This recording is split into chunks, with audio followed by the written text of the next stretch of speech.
আল্লাহ রসুল সাল্লাল্লাহু আলাইহি ওয়াসাল্লাম আবু হুরায়রার হাদিসের মধ্যে বলেছেন, আবু হুরায়রা তিনি বলেছেন যে কিয়ামত সন্নিকটে তখন আসবে যখন বুঝতে পারবে তোমরা গ্রামগঞ্জ থেকে শহর পর্যন্ত এক এক জায়গায় এক এক সেক্টরে বিশাল বড় বড় বিল্ডিং উঠে গেছে, বিশাল বড় বড় বাড়ি হয়েছে, গাড়ি হয়েছে। তোমরা ধরে নিবা ওই সময় থেকে বেশি দিন নাই আর কেয়ামত অতি সন্নিকটে। আর এই রকম বাড়ি দালান কোটা বিশাল বিশাল বিল্ডিং থাকার কারণে জমিনের মধ্যে ইজা জুলজিলাতিল আরদু জিলজালাহা ভূমিকম্প বেড়ে যাবে।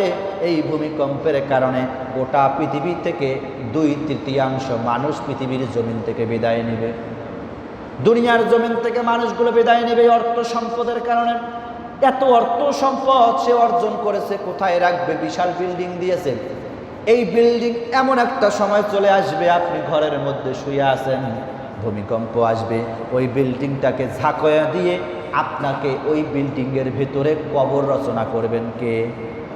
আপনি বিল্ডিংয়ের ভেতরে থাকবেন, দালান কোঠা থাকবেন, ভূমিকম্প আসবে, আপনি বের হওয়ারই সুযোগ পাবেন না। এরকম করে ভূমিকম্পের কারণে গোটা পৃথিবী থেকে 2/3 মানুষের মৃত্যুবরণ হয়ে যায়। শুধুমাত্র এই বিল্ডিং দেখতেছেন, কোনো বিল্ডিং থাকবে না কিয়ামতের আগে, শুধুমাত্র মাটির বাড়ি থাকবে, পাথরের বাড়ি থাকবে, এই বিল্ডিং থাকবে না। তাহলে এই যে অর্থ সম্পদ আপনি জমা করতেছেন কার রাস্তায়, কার জন্য আপনি জমা করতেছেন? এই জন্য আল্লাহ রাসূল সাল্লাল্লাহু আলাইহি ওয়াসাল্লাম বলেছেন, আদম সন্তান অতিরিক্ত ব্যয় করো, তোমার পরিবারের ভরণ পোষণের দায়িত্বের পরে অতিরিক্ত যা থাকে আল্লাহ রাস্তায় তুমি দান করে দাও। দান করবে কোন জিনিসটা? যেটা পরিবারের মধ্যে সবথেকে খারাপ জিনিস, সেইটা সব থেকে আপনার কাছে যেটা উৎকৃষ্ট ভালো জিনিস, সেই জিনিসটায় আপনাকে আল্লাহ রাস্তায় দান করতে হবে। এই জন্য আল্লাহ রাব্বুল আলামিন বলেছেন, খুয মিন আমওয়ালিহিম সাদাকাতান তুতাহিরুহুম ওয়া তুযাক্কিহিম বিহা। তাদের অর্থাৎ ধনীদের সম্পদ থেকে সদকা গ্রহণ করো, যা তাদের পবিত্র পরিশুদ্ধ করবে। ধনীদের কাছ থেকে সম্পদ আদায় করে নাও। কেন? যে ওরা সহজে ওদের কাছ থেকে ধন সম্পদ বের হবে না, তোমরা তাকে বুঝিয়ে আর রাসূলের হাদিস দিয়ে কোরআন দিয়ে তার মনটাকে নরম করে তার কাছ থেকে সম্পদ আল্লাহ রাস্তায় বের করে নাও। কেন? এটা উম্মতে মুহাম্মদের দায়িত্ব হচ্ছে, যে জানে আর যে জানে না, যে জানে না যে জানে, জাননেওয়ালা ব্যক্তি যেন না জানা ব্যক্তিকে গিয়ে তার সম্পদ সম্পর্কে তাকে অবহিত করে যে এই সম্পদ তোমার কোনো কাজে আসবে না যদি তুমি আল্লাহ রাস্তা যখন ব্যয় না করো। আর তোমার অর্জিত সম্পদ তুমি যদি আল্লাহ রাস্তা যখন ব্যয় না করো, যতটুকু সম্পদ তুমি অর্জন করবে এই সমস্ত সম্পদগুলো হবে তোমার জন্য জাহান্নামে যাওয়ার কারণ। কারণ এগুলো হচ্ছে অপবিত্র। আপনি যদি শতকরা 2.5% হারে আপনি যখন জাকাত যখন না দেন, আপনি যখন দান সৎকার করে না করেন, তাহলে আপনার অর্জিত সম্পদ হাজার হাজার লাখ লাখ কোটি কোটি টাকা এগুলো সব হয়ে যাবে অপবিত্র, হারাম। এই হারাম বস্তু পেটের মধ্যে নিয়ে আসে যদি আমরা আল্লাহকে যখন বলি না আমাদের দ্বারা ইয়্যাকা না'বুদু ওয়া ইয়্যাকা নাস্তাঈন, আল্লাহ আমরা তোমার ইবাদত করি, তোমার কাছে সাহায্য চাই। আল্লাহ ফেরেশতা কইবে, এ ফেরেশতা খুজুহু ফাগুল্লুহু সুম্মাল জাহিমা সল্লু, তুমি একটা কাজ করো, ওই জাহান্নামের মধ্যে যা দেখো 70 গজ ছিরকল আছে আর একটা লাঠি নিয়ে গিয়ে ওই যেই বলছে ইয়্যাকা না'বুদু ওয়া ইয়্যাকা নাস্তাঈন ওয়াজ গবি জামায় শুরু করে। কেন? যে আমি তো আল্লাহ রাব্বুল আলামিন বলেই দিয়েছি যে তুমি পবিত্রতা অর্জন করে পবিত্র সম্পদ ভক্ষণ করো, পবিত্র হালাল রুজি উপার্জন করে খাওয়ার পরে তারপরে বলো ইয়্যাকা না'বুদু ওয়া ইয়্যাকা নাস্তাঈন। তারপরে আমি যে আল্লাহ বলবো না ঠিকই আছে, তো বান্দা তো আমারই ইবাদত করে, তাহলে আমার কাছে সাহায্য চাইবে।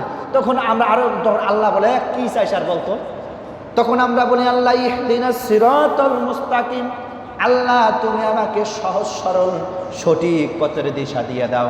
যখন আমরা সহজ সরল সঠিক পথ চাই, তখন আল্লাহ রাব্বুল আমিন আমাদেরকে উদ্দেশ্য করে, বান্দা তুমি যেহেতু আমার কাছে সঠিক পথের দিশা চেয়েছো, এই কারণে আমি রাব্বুল আমিন খুশি হয়ে তোমাকে 2টা মাত্র কর্মসূচি দিলাম। এই 2টা মাত্র কর্মসূচি যদি তুমি পালন করতে পারো, তাহলে আমি রাব্বুল আমিন কোনো ছোটখাটো জান্নাত নয়, জান্নাতের মধ্যে সর্বোচ্চ জান্নাত জান্নাতুল ফিরদাউস আমি রব্বুল আমিন দান করে দেব। জোরে বলেন সুবহানাল্লাহ। আল্লাহ রাব্বুল আলামিন বলেছেন, ইন্নাল্লাযীনা আমানু ওয়া আমিলুস সালিহাতি কানাত লাহুম জান্নাতুল ফিরদাউসি নুজুলা। আল্লাহ রাব্বুল আলামিন বলেছেন, বান্দা ইন্নাল্লাযীনা, ইন্না মানে নিশ্চয়, আল্লাযীনা মানে যে বা যারা বা যাহারা, যে যারা বা যাহারা আমার উম্মতের মধ্যে, আমার বান্দাগুলোর মধ্যে কোনো নারী হতে পারে, কোনো পুরুষ হতে পারে, যে যারা বা যাহারা ইন্নাল্লাযীনা আমানু, ঈমান আনবে কার প্রতি? জোরে বলেন কার প্রতি? আল্লাহর প্রতি ঈমান আনবে। ওয়া আমিলুস সালিহাতি, এবং নেক কাজ করবে, আমলের সালেহ কাজ করবে। এই দুইটা মাত্র কাজ যদি বান্দা তুমি করতে পারো, আর কোনো দায়িত্ব আমি তোমাকে দিলাম না, যদি মাত্র দুইটা কাজ করতে পারো, আমি রব্বুল আলামিনের চ্যালেঞ্জ হলো, ঘোষণা হলো, আমি তোমাকে জান্নাতুল ফিরদাউসি নুজুলা, সবচেয়ে সম্মানিত বড় জান্নাত আমি রব্বুল আলামিন দান করব। এখন বুঝলাম যে ইন্নাল্লাযীনা আমানু, ঈমানদার, ঈমানের ব্যাখ্যা আপনাদের সামনে অনেক করেছি।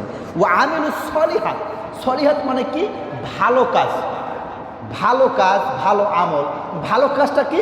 সেই ভালো কাজের কথা বলতে গিয়ে রাসূল বলেন, ইয়া আবনা আদম ইন্নাকা আনতা তাবজুলা ফাদলা খায়রুল লাকা।